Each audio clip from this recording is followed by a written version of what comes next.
क्योंकि इस्लाम के नाम पे जो कुछ इस देश में और पाकिस्तान में और बांग्लादेश में हो रहा है, उससे विवश स्थिति पूरी दुनिया में नहीं है। इस खित्ते में इस्लाम को सिर्फ डराने, धमकाने, सत्ता पे काबिज होने के लिए इस्तेमाल किया जा रहा है।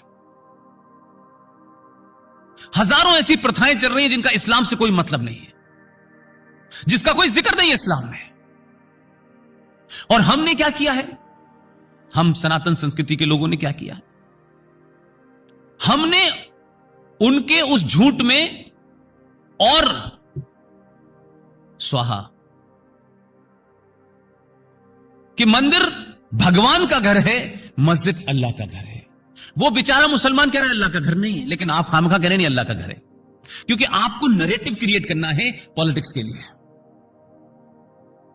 इस्लाम के अंदर मस्जिद का कंसेप्ट होली शराइन जैसा नहीं है। मस्जिद is not a Holi shrine, वो पवित्र प्लेस नहीं है जो मंदिर है। मंदिर में आप मूर्ति की प्राण प्रतिष्ठा करते हैं और एक विधि विधान के बाद फिर उसको मंदिर मानते हैं। मस्जिद में किसी अल्लाह की, किसी किताब की कोई प्राण प्रतिष्ठा नहीं होती है। इसीलिए सुप्रीम कोर्ट ने जब यह फैसला दिया कि मस्जिद इस्लाम का हिस्सा नहीं है, तब भी हमारे देश को समझ नहीं आया। ये जो मज़ारें देखते हैं, ये कब्रिस्तान देखते हैं, हो सकता है कुछ दिन के बाद हमारी टीम के कुछ लोगों ने काम करना शुरू किया है, इस पे भी फैसला आएगा। हेलो दोस्तों, भारत दुनिया का एक ऐसा देश है जहां के राजनेताओं ने जो भी चीज़ें इस्लाम का कभी हिस्सा नहीं थी, उन चीज़ों को भी प्रमोट करना, बढ़ावा देना इस तरीके से जारी रखा ताकि मुस्लिम वोटर उनसे खुश रहे। हद दर्जे की बात तो यह है कि मुसलमान भी ये जानते हुए कि जो चीज़ें इस्लाम का हिस्सा नहीं है, उनके लिए उन पार्टियों को, उन नेताओं को जो तुष्टीकरण को और गैर इस्लामिक चीज़ों को बढ़ावा दे रहे थे, उनको वोट करते रहे। दरअसल इसके पीछे जो भी वजह हो, मूल वजह यह निकल कर आती है कि इनका जो एजेंडा है जिहाद का, वो कहीं ना कहीं इन चीज़ों से पूरा होता है। दरअसल दोस्तों, हमारे देश में जो सत्ता है वो इसलिए हासिल की जाती थी कि ताकि अपने स्वार्थ, अपने सुख भुख, अपने वैभव को बढ़ाया जा सके, पूरा किया सके। और इस सत्ता को पाने में सबसे बड़ा हथियार था संगठित और थोक वोट बैंक, मुस्लिम वोट बैंक। इसी वजह से आज तक आपने गौर किया होगा कि 70 वर्षों तक जो भी सरकारें दिल्ली में रहीं, तमाम सारे प्रदेशों में रहीं, उन्होंने सनातन से और हिंदुत्व से दूरी बनाए रखी। आपने देखा होगा कि यूपी के युवा मुख्यमंत्री जो अयोध्या में कार सेवकों पर गोली चलवाने वाले के सुपुत्र हैं, से लेकर के देश की विदेशी महिला द्वारा चलाए गए एजेंडे और अब पप्पू की पार्टी ने कब्रिस्तान से लेकर के पाकिस्तान जिंदाबाद तक का समर्थन किया है। जमीनी हकीकत के साथ देश को जागरूक कर रहे, राष्ट्रवाद को जागरूक कर रहे सनातनी हित के चिंतक श्रीमान पुष्पेंद्र कुलशेठ जी ने इस मामले पर प्रकाश डाला है। आइए सुनते हैं पुष्पेंद्र कुलशेठ जी को। जिस संस्कृति के आप वाहक हैं, जिस परंपरा के आप लोग हैं, उसमें सिर्फ आपको आज के दौर को अगर काउंटर करना है, आज जिस चैलेंजेस के सामने आप लड़ रहे हैं, कभी कभी असहाय महसूस करते हैं, कभी कभी रास्ते ढूंढते हैं, मेरी सिर्फ एक ही रिक्वेस्ट है, एक बार सनातन की तरफ लौटिए, सारी समस्याएं हल हो जाएंगी। कहीं जाने की जरूरत नहीं है आपको। कोई AK-47 और AK-56 की जरूरत नहीं है आपको। और यह बात मैं इसलिए साबित कर सकता हूं कि क्यों मैं ये बात कह रहा हूं। हम बहुत लंबा पीरियड न लेके सिर्फ 70 साल का भी पीरियड ले लें, सिर्फ 70 साल का। आप अपने सीने पे हाथ रख के बताइएगा, आप किस जाति के हैं, किस धर्म के हैं, किस पार्टी के हैं, किस विचारधारा के हैं, किस संगठन के हैं, ये मेरे लिए महत्व नहीं है। क्या 70 साल में जो भी सरकारें सत्ता पे रही, कभी आपको यह लगा कि यह आपकी सरकार है? यह फीलिंग क्यों नहीं हुई जबकि हिंदुस्तान में नेहरू भी थे, इंदिरा भी थी, I.K. गुजराल भी थे, मुरारजी देसाई भी थे, तमाम लोग आए, इसी देश के लोग थे। लेकिन इस देश की जो बहुसंख्यक समाज है, जो सनातन संस्कृति में यकीन रखता है, उसको यह क्यों एहसास नहीं था कि यह सरकार हमारी है? और आपको हो न हो, लेकिन पूरी दुनिया, क्योंकि आपके यहां इतिहास लिखने वालों का एजेंडा है, आपके यहां सच बोलने वालों का भी एजेंडा है, आपके यहां प्रोफेसर्स का भी एजेंडा है, मीडिया का भी एजेंडा है, और बड़े छोटे छोटे एजेंडे हैं। कोई एक आध का एजेंडा भी अगर बड़ा होता तो खुशी होती कि आज के दौर में कम से कम एजेंडा तो बड़ा है भाई। इसलिए इस घटना का जिक्र मैं बार बार करता हूं और यह एहसास कराने के लिए करता हूं कि हम में से बहुत सारे लोग शायद किन्हीं कारणों से सच कहने से डरते हों, लेकिन दुनिया में लोग हैं जो आपके उस पुरुषार्थ को जानते हैं। और अभी 70 सालों में तो कुछ ऐसा हुआ ही नहीं है। इसलिए 2014 के चुनाव के रिजल्ट जब भारत में आए तो भारत के मीडिया ने क्या लिखा वो सब आपके सामने मौजूद है। और कुछ तो मीडिया के इतने महान लोग थे कि रिजल्ट आने से पहले कह रहे थे कि अगर ऐसा रिजल्ट आया तो हम देश छोड़ के चले जाएंगे। अभी तक नहीं गए। लेकिन जो क्रक्स है वो क्या है? 2014 के रिजल्ट का कौन सी पार्टी जीती, कैसे जीती, ये बहुत छोटा करके उसको आंकना है। इसीलिए मैंने कहा कि आपके दौर में जब संचार क्रांति है, जब कम्युनिकेशन का दौर है, आप सेकंडों में पूरी दुनिया से कनेक्ट हो जाते हैं। आप अपने मन की बात आज कह पा रहे हैं। क्या वजह है कि भारत के left media, right media, central media, ऐसा media, Hindi media, Urdu media, कोई वो बात क्यों नहीं कहना चाहता? न मंच से कहना चाहता है, न लिखना चाहता है। आप कोई बात एनालिसिस करें, वो मेरे अपने हक में जाए या न जाए, लेकिन बात सच होनी चाहिए। लेकिन हम अपने कद को और अपनी शख्सियत को पहले आगे रखते हैं, फिर सच को गढ़ते हैं। यह विडंबना है हमारी। लिहाजा 2004 के चुनाव के बाद दुनिया की सबसे पुरानी डेमोक्रेसी ने, उस मुल्क के एक अखबार ने अपना एडिटोरियल लिखा। और देखिए, उनका कोई एजेंडा भारत में हो सकता है, कई किस्म के एजेंडे हो सकते हैं, लेकिन फिर भी इतनी ईमानदारी कम से कम एडिटोरियल पेज पे तो दिखाई उन्होंने। हमारे यहां तो एडिटोरियल पे भी झूठ बोलते हैं और खबर में भी झूठ बोलते हैं। अपने एडिटोरियल में वॉशिंगटन पोस्ट ने 2014 में लिखा कि आजाद भारत में 2014 में पहली बार भारत में भारतीय सरकार बनी है।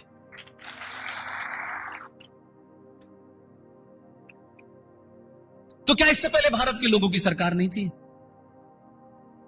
क्या वजह थी कि आपके अपने ही देश के लोग जो सत्ता में आ रहे थे, लेकिन वो अपने नहीं लगते थे? समय समय पर जिस किस्म की राजनीति इस देश में हुई है, कुछ लोगों ने प्रधानमंत्री बनते ही एक खास किस्म की टोपी लगाना शुरू कर दी।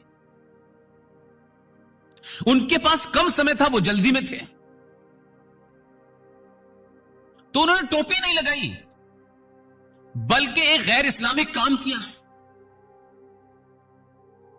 और इस्लाम के मानने वालों ने उनसे सवाल नहीं किया, क्योंकि इस्लाम के नाम पे कुछ झूठ, फरेब, गलत भी अगर मिल रहा है तो रख लो। 57 देश हैं, इस्लाम से चलते हैं, इस्लाम के मानने वाले रहते हैं। आपको वहां रुकने बसने की इजाजत नहीं है। लेकिन यह पहला हिंदुस्तान का सेकुलर रिपब्लिक देश है कि राजनीति की महत्वाकांक्षा और सत्ता में बने रहने की लालसा ने लोगों को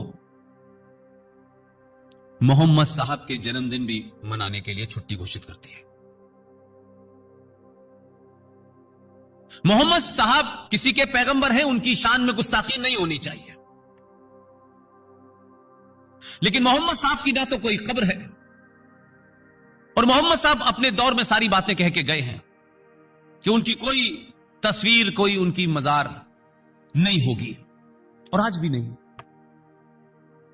और कहीं किसी देश में सुना है कि मोहम्मद साहब के जन्मदिन पे सरकार ने उनकी छुट्टी घोषित की है। लेकिन हमारे यहां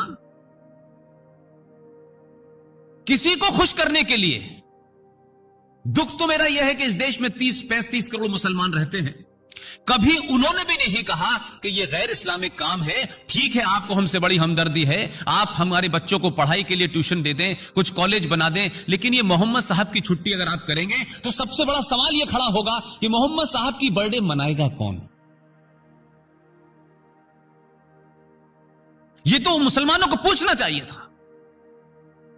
क्या मोहम्मद साहब की बर्थडे या उनका जन्मदिन उनके दामाद के कातिल बनाएंगे, उनकी बेटी के हत्यारे बनाएंगे, उनके नवाजों के हत्यारे बनाएंगे, या अली बनाएंगे? कौन मनाएगा पहले यह तो तय हो जाए।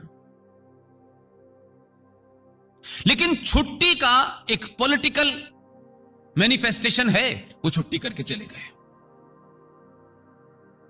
और ना ही किसी ने इस पे फतवा जारी किया कि यह गैर इस्लामिक है, यह नहीं होना चाहिए। वो लोग फतवा इसलिए जारी नहीं कर पा रहे कि ना तो उनका मुसल्लत ईमान है और ना वो सही माने में मुसलमान है।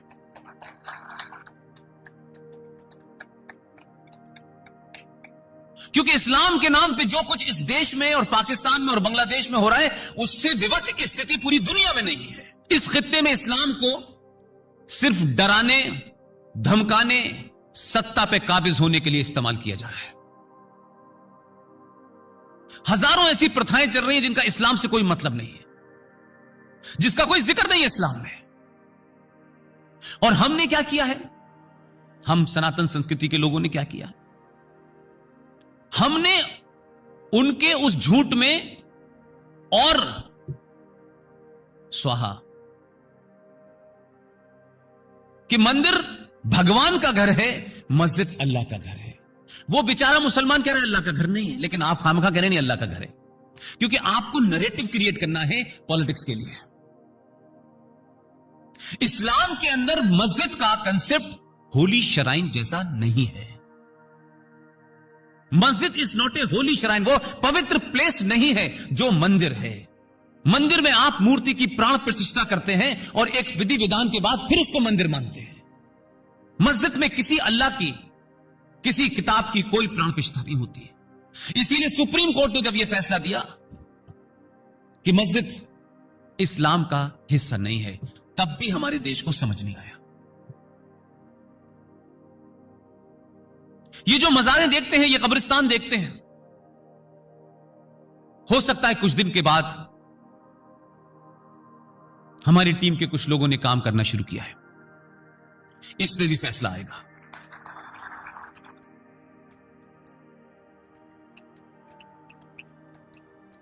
और आपके यहां अपीजमेंट का लेवल देखिए, आपके यहां क्या हो रहा है।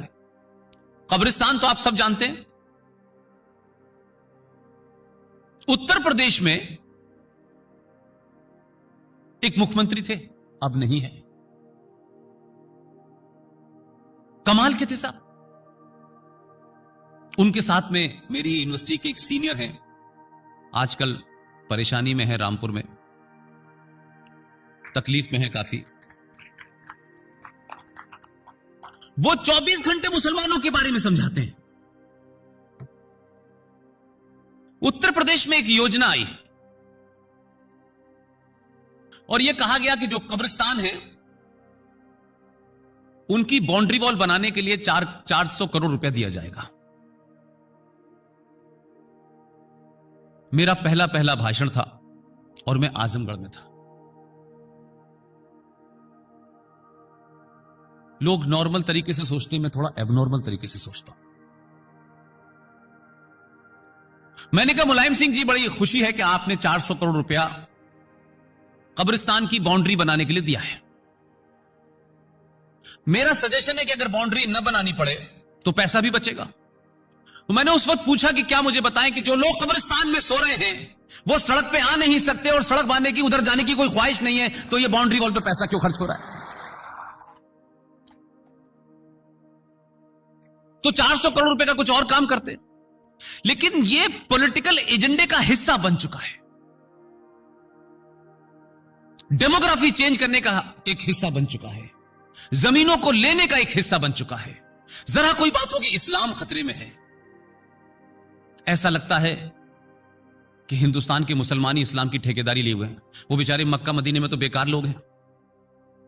तो हमने झूठ को पनपाया और उस झूठ ने जब सर चढ़ के बोलने लगे तो अब हमको लगने लगा अब हम क्या करें।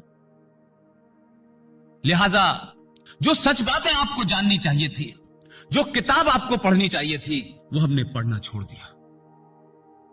दोस्तों, आप जानकर हैरान होंगे कि दरअसल इन जो कुटिल मानसिकता के लोग थे, राष्ट्र विरोधी लोग थे, उन्होंने एजेंडे तो चला रखे थे, लेकिन अचानक संचार क्रांति में जो विस्फोट हुआ और सारी जानकारी लोगों तक, हर व्यक्ति तक सही सही पहुंचने लगी। अगर लोग चाहें तो कुछ मिनटों में ही सारी सच्ची जानकारी निकाल सकते हैं। तो इन एजेंडावादी लोगों के मंसूबे ध्वस्त होने लगे, धीरे धीरे सच्चाई सामने आने लगी। कल तक जो मजहब समानता और भाईचारे के लंबे लंबे प्रवचन हाँक रहा था, उसी में तमाम सारे हलाला, 3 तलाक, बच्चों के अंग भंग और तमाम सारी अन्य अव्यवहारिक और अमानवीय चीज़ें निकल कर आने लगी और दिखाई देने लगी। अब आप देखिए कि हमारे देश की विडंबना ही है कि जिन हज़रत मोहम्मद साहब ने किसी भी तरीके के जन्मदिन, किसी तरीके की मज़ार इत्यादि पूजा स्थल बनाने का निषेध किया था, मना किया था, भारतवर्ष में आप देखिए उनका बर्थडे बाकायदे मुसलमान मनाते हैं और सरकार छुट्टी रखती है, जैसा कि पुष्पेन जी ने आपको बताया। तो इसका मतलब यही समझा जाए कि जो लोग मुसलमानों के लिए नीतियां तय कर रहे हैं, वो भी खुद नहीं जानते वास्तविक इस्लाम का वास्तविक चेहरा है क्या।